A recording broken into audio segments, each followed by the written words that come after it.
കൂനന്റെ കഥ. അല്ലയോ കീർത്തിമാനായ രാജാവെ, പണ്ട് വളരെ വർഷങ്ങൾക്ക് മുമ്പ് ചൈനയിൽ ഒരു നഗരത്തിൽ ഒരു തയ്യൽക്കാരൻ ഉണ്ടായിരുന്നു. ഉദാരമനസ്കനായ അയാൾ വിനോദപ്രിയനും ഉല്ലാസവാനുമായിരുന്നു.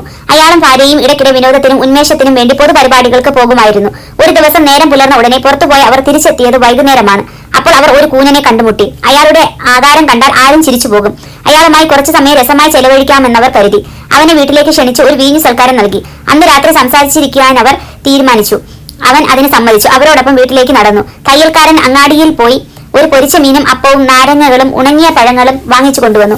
ഇവയെല്ലാം കൂനിന് മുന്നിൽ വെച്ച് അവർ ആഹാരം കഴിക്കാൻ തുടങ്ങി. അപ്പോൾ തയ്യൽക്കാരന്റെ ഭാര്യ ഒരു വലിയ മീൻ കഷ്ണം എടുത്ത് അയാളുടെ വായിലേക്ക് നീട്ടിക്കൊണ്ട് പറഞ്ഞു, അല്ലാണ്, നിങ്ങൾ ഇത് ഒറ്റ വായിക്ക് വിഴുങ്ങണം. അത് ചവയ്ക്കാനായി ഞാൻ നിങ്ങൾക്ക് സമയം തരില്ല.